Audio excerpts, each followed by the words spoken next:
It's May 1941, and Britain desperately needs a hero.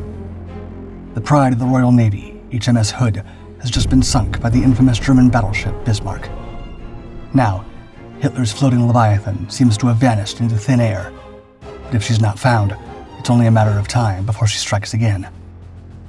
The British have already spent 2 days looking for her, but it's no use. Thick fog at sea level has rendered their warships blind, while their fighters have neither the range nor the visibility to search effectively for the elusive vessel. Only one aircraft is up to the task, though she's an unlikely savior.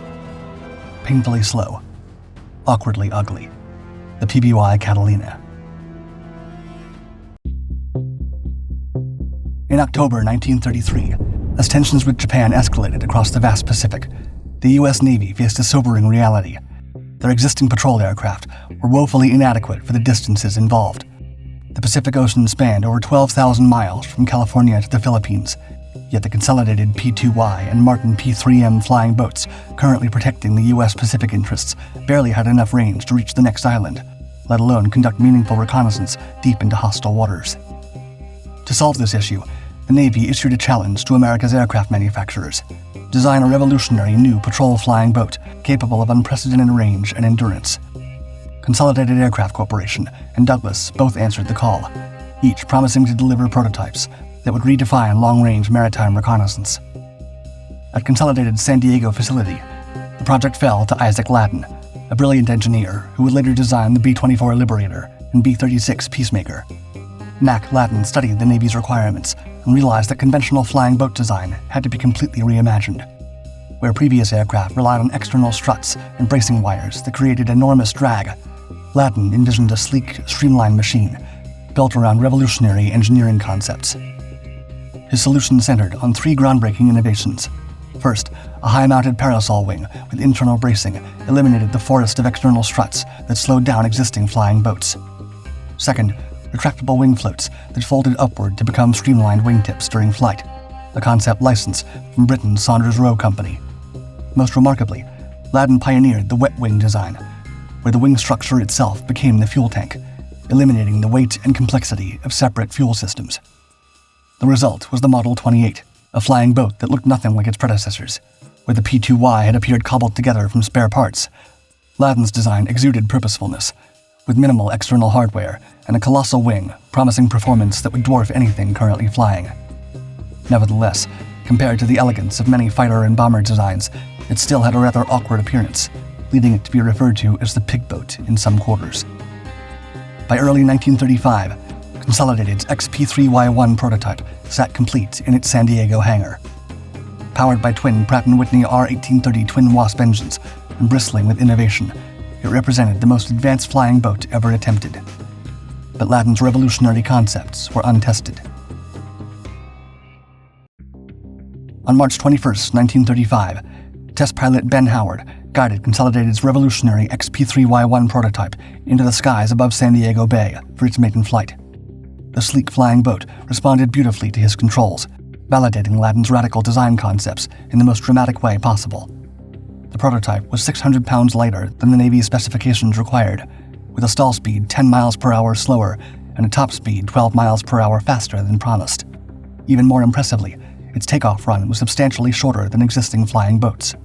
However, early testing exposed a serious flaw. During rough water trials in 4 to 5 foot seas, one hard stall landing shattered the bombardier's window and forward hatch, cracked the windscreen, buckled the hull, and damaged all 6 propeller blades. While Consolidated engineers pointed out that a less robust aircraft would have sunk completely, they quickly added numerous stiffeners and gussets to strengthen the design. More significantly, the vertical tail proved inadequate for stability and required enlargement. Even though it was clear more work would be required, the Navy believed the design had great potential and placed an order for 60 production aircraft in June 1935. 3 months later, the prototype returned to Consolidated for modifications, including more powerful 900 horsepower R-1830-64 engines, and a complete redesign of the tail surfaces.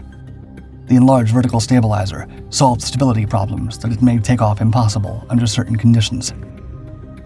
Redesignated as the XPBY-1, the modified prototype took flight again on May 19, 1936. This time, the aircraft was ready to make history.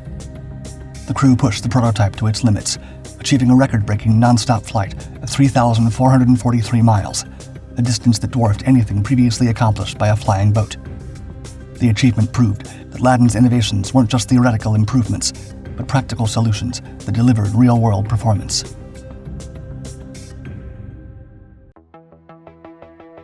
The first production PBY-1s were delivered to Patrol Squadron VP-11F in October 1936, followed by VP-12 in early 1937.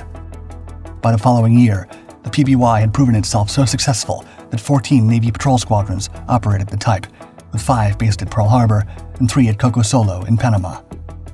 The aircraft continued to evolve rapidly through successive variants: the PBY-2 with improved equipment, the PBY-3, powered by more powerful 1,000-horsepower engines, and the PBY-4, featuring the most significant visual change yet: distinctive blister windows at the waist positions.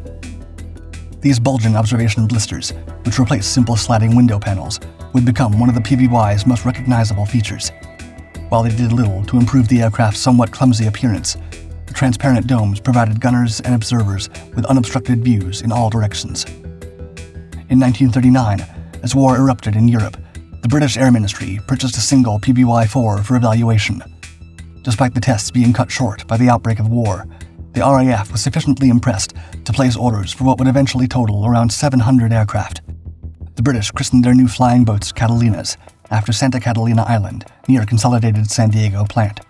Meanwhile, Consolidated's president, Reuben Fleet, championed a revolutionary concept: an amphibious version that could operate from both water and land. Mac Ladin preferred the simplicity of pure flying boats, but Fleet insisted that the aircraft should carry retractable landing gear everywhere, allowing independent operations without beaching crews. In November 1939, the first amphibious prototype, designated XPBY-5A, made its maiden flight with a tricycle landing gear system, the nose wheel retracting into the hull and main gear into fuselage recesses. As 1940 progressed, production expanded with the introduction of the PBY-5 in September, powered by 1,200 horsepower engines. Early 1941 saw the first RAF Catalinas enter service with Coastal Command's No. 209 and No. 240 squadrons, giving Britain crucial long-range patrol capability as German U-boats threatened vital Atlantic supply lines. The RAF crews quickly settled into the demanding routine of maritime patrol work. Long hours flying over vast expanses of hostile ocean, searching for German submarines and escorting vital convoys. The Catalina's extraordinary range and endurance made it perfectly suited for these grueling missions, providing the constant surveillance that shorter-range aircraft simply couldn't match. Yet soon, it would face a much greater challenge. On May 24, 1941, the battleship Bismarck defeated the pride of the Royal Navy, HMS Hood, before escaping into the vastness of the Atlantic Ocean. Determined to get revenge and sink the enemy vessel before it could do any more damage, the entire British fleet began a desperate hunt for Bismarck. Hour after hour, British ships and aircraft scoured thousands of square miles of hostile ocean, but the German battleship seemed to have vanished completely. As the first day passed without contact, anxiety mounted throughout the Royal Navy. Every hour that passed allowed Bismarck to slip further away, potentially reaching the safety of German-occupied French ports. The search intensified on the second day. Catalinas from No. 209 Squadron joined the hunt, their crews straining their eyes through the observation blisters as they methodically swept assigned search patterns. The aircraft's exceptional endurance allowed them to remain airborne for hours longer than conventional patrol aircraft, but even their remarkable range seemed insufficient against the enormity of the Atlantic.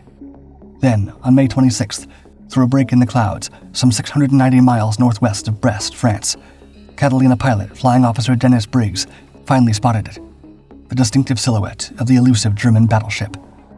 The Catalina's exceptional visibility, those bulging observation blisters and greenhouse cockpit that seemed so ungainly, had provided the critical sighting that conventional aircraft might have missed. Briggs immediately radioed the ship's position to the Royal Navy, enabling British forces to close in for attack. Catalinas from No. 240 Squadron then took over the vital task of shadowing the fleeing battleship, maintaining contact through the night as Royal Navy ships raced to intercept. The flying boat's ability to loiter for hours over the target area proved invaluable. No other aircraft could have maintained such persistent surveillance over the vast ocean. Within hours, torpedo bombers from HMS Ark Royal crippled Bismarck's steering, leaving the mighty battleship helpless against the converging British fleet. The next morning, Royal Navy guns sent Bismarck to the bottom of the Atlantic. The hunt for Germany's most feared surface raider had ended, and it may not have done so had it not been for the Catalina. While RAF Catalinas proved themselves hunting German warships in the North Atlantic, their American counterparts across the Pacific had settled into a peacetime routine of patrol flights and training exercises. But that routine was about to be shattered forever.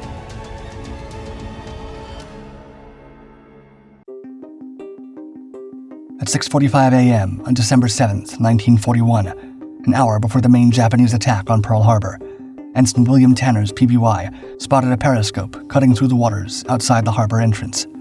The Catalina immediately attacked, dropping depth charges on the enemy midget submarine, in what would become the first American offensive action of World War II. Tanner's crew sent a coded warning to the naval base, but the message wasn't deciphered in time to prevent the catastrophe that followed. When the Japanese strike force arrived, they found most of America's Pacific patrol aircraft lined up like sitting ducks. Of the 81 PBYs stationed at Ford Island and Kaneohe Naval Air Station, 77 were destroyed or damaged beyond repair in the flames and explosions that engulfed both bases.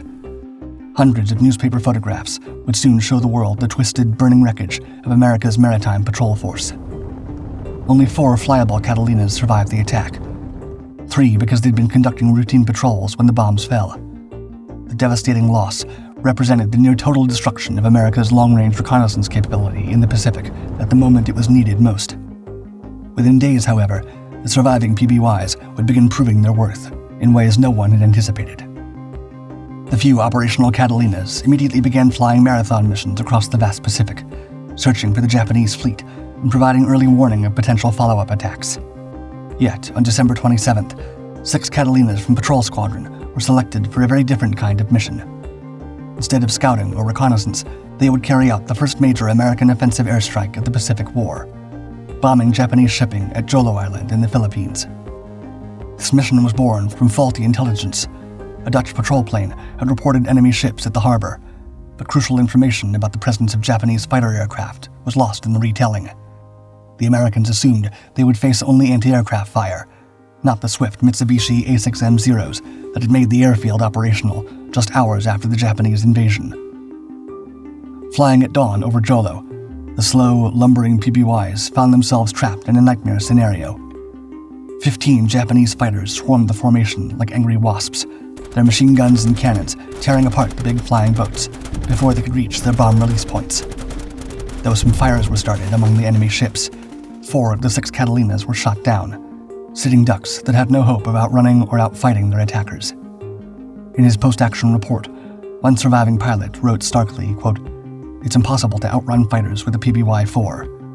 Under no circumstances should PBYs be allowed to come in contact with enemy fighters unless protected by fighter convoy."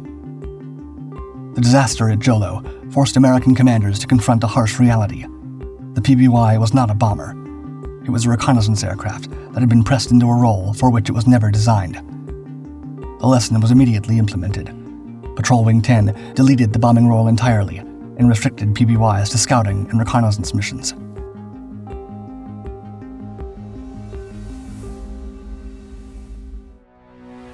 Before long, the PBY was back in the headlines, this time for the right reasons.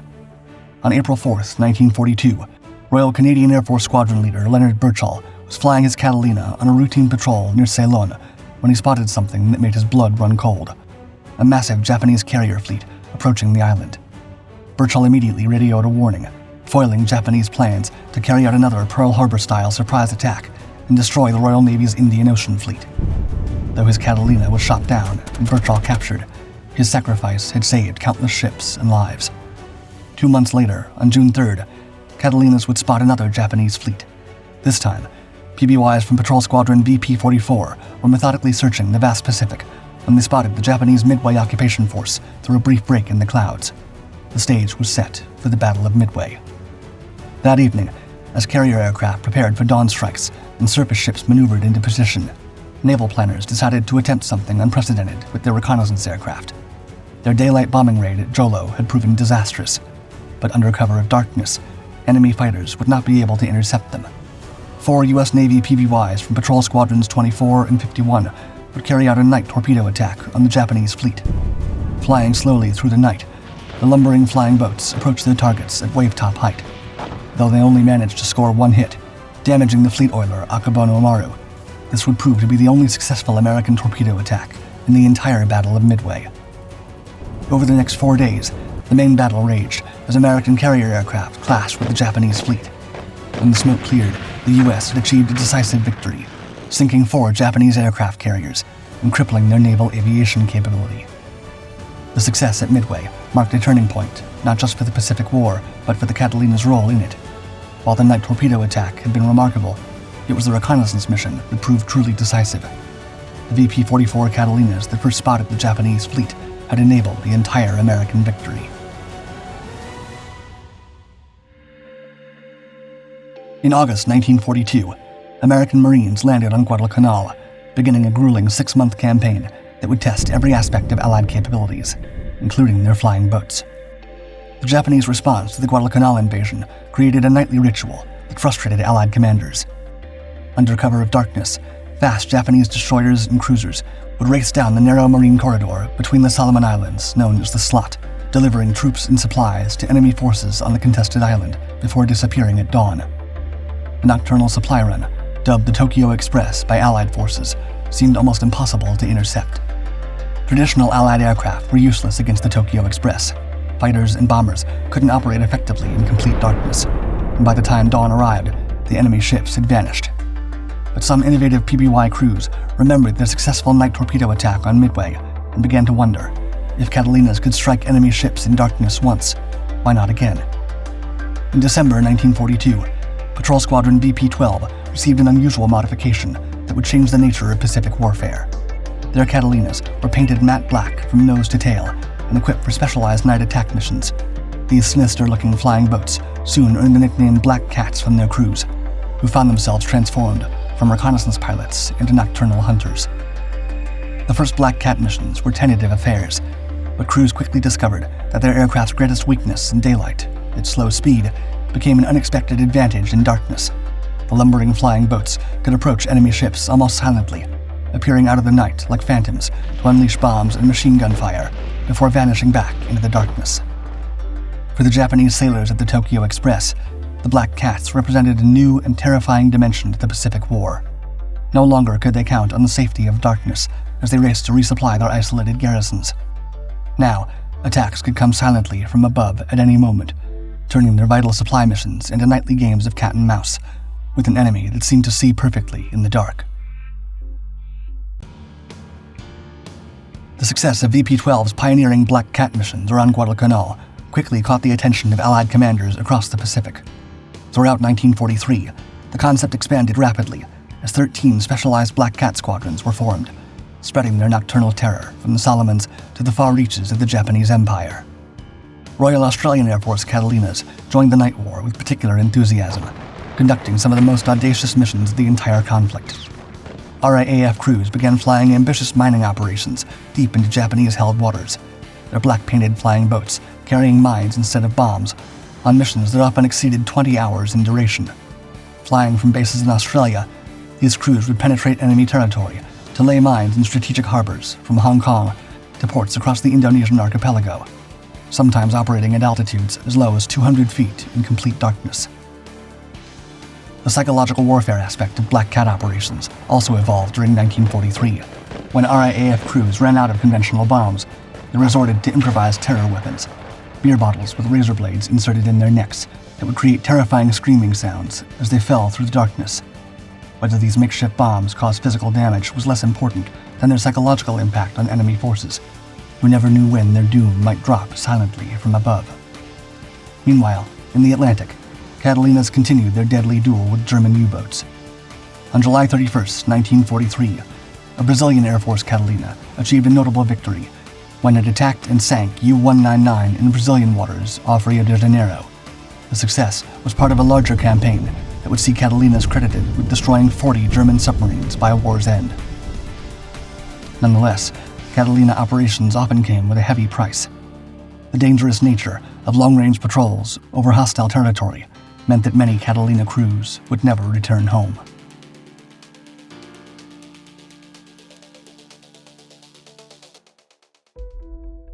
While Black Cat squadrons continued their nocturnal campaigns throughout 1944, other Catalina crews were earning fame in a very different role, saving lives rather than taking them.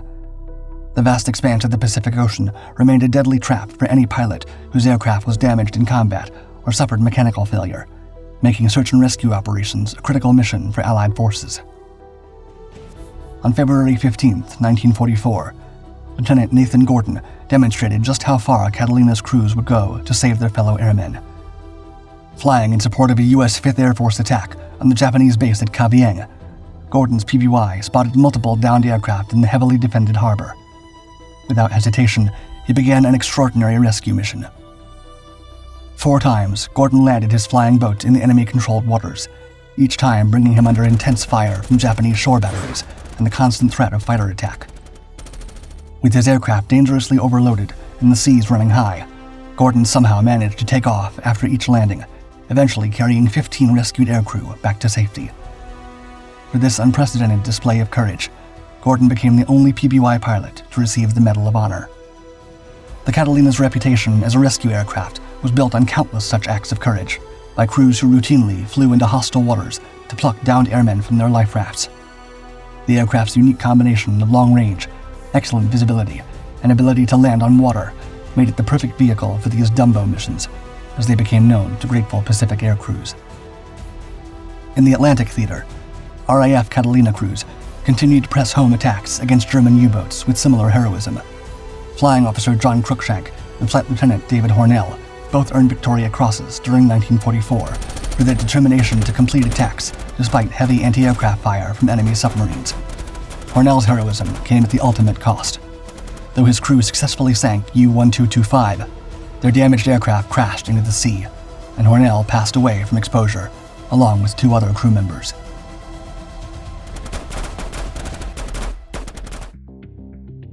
By the dawn of 1945, the war in the Pacific was entering its final phase.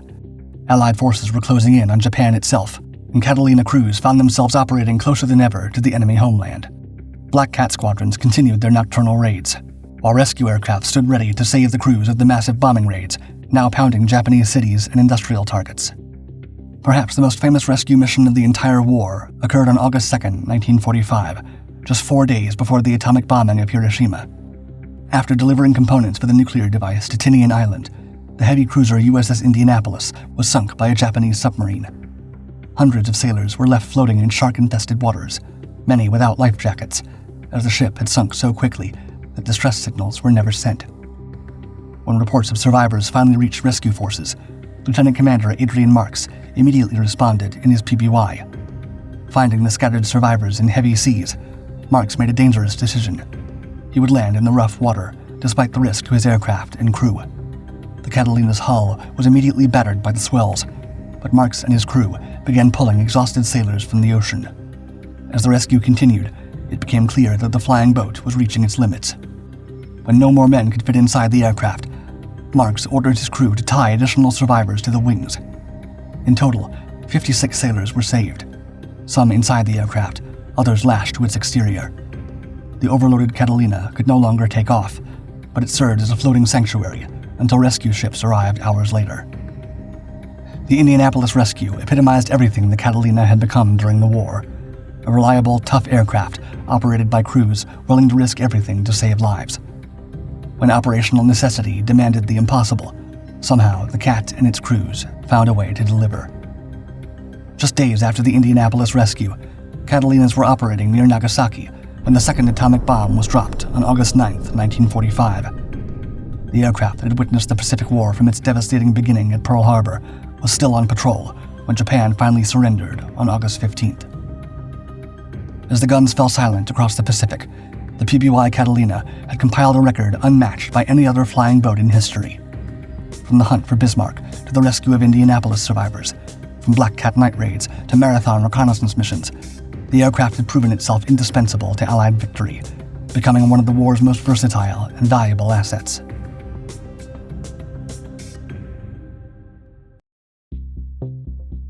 With the war's end, most military aircraft quickly faded into obsolescence, their specialized wartime roles no longer needed.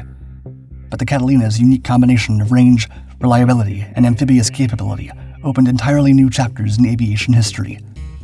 While other wartime giants were scrapped or relegated to museums, the versatile flying boat began a second career that would span decades and continents. The Catalina had actually begun its civilian service before the war was even over, operating one of the most extraordinary routes ever. From June 1943 to July 1945, Qantas ran an airline service using Catalinas to maintain contact between Australia and the outside world. The double sunrise flights between Perth and Ceylon covered 3,592 miles of hostile ocean in complete radio silence, taking 28 to 32 hours, the longest scheduled passenger flights in aviation history. Passengers witnessed 2 sunrises during their marathon journey, hence the name, while flying over waters patrolled by Japanese submarines and aircraft. As surplus military Catalinas flooded the civilian market, entrepreneurs discovered the aircraft's potential as luxury flying yachts. The most ambitious conversion was the Landsair, which transformed the utilitarian bomber into an airborne palace. The waist gun blisters became flying bay windows with panoramic views, while the bomb bay was converted into a lounge complete with bar and sleeping accommodations. Even Egypt's King Farouk placed an order before his abdication, attracted by the $265,000 price tag that would equal $2.3 million today. The aircraft's most famous civilian operator was Jacques-Yves Cousteau, whose Catalina, named Calypso, supported his groundbreaking underwater explorations throughout the 1970s. The flying boat served as mothership for diving expeditions, carrying equipment and film crews to remote locations around the globe. Tragically, the aircraft would claim the life of Cousteau's son Philippe in 1979, when Calypso nosed over during a high-speed water run on Portugal's Tagus River, breaking apart and claiming the life of the promising young filmmaker. But perhaps the Catalina's most enduring civilian role was as an aerial firefighter. Modified with water tanks and specialized drop systems, these Borate bombers battled forest fires across North America well into the 21st century. The aircraft's ability to land on remote lakes, scoop up water, and deliver precise drops on burning forests made it invaluable to firefighting services. Until their recent retirement, newspaper photos of firefighting Catalinas remained a common sight during wildfire season, the familiar silhouette still serving and protecting more than 80 years after its first flight. Today, more than 90 years after Mac Ladden first sketched his revolutionary flying boat design, the PBY Catalina remains aviation's ultimate success story of function over form. What began as an urgent solution to America's Pacific defense needs became the most produced flying boat in history, with 3,308 aircraft built, more than all other World War II flying boats combined. It could be argued that the Catalina's greatest achievement was proving that a machine didn't need to be the fastest, the most heavily armed, or the most elegant to be utterly indispensable. In an age obsessed with speed and firepower, the humble pigboat succeeded through reliability, versatility, and sheer determination to accomplish whatever mission was demanded of it. As one veteran pilot observed, the Catalina was, quote, hell for stout, built to survive anything the world could throw at it. Even today, as aviation moves towards supersonic speeds and space travel, there's talk of reviving the Catalina concept. Catalina Aircraft, current holder of the type certificates, has announced plans for the Catalina II, a modernized version using turboprop engines and 21st century technology, with deliveries planned for 2029. Whether this new generation of flying boats will match the versatility and longevity of their predecessor remains to be seen.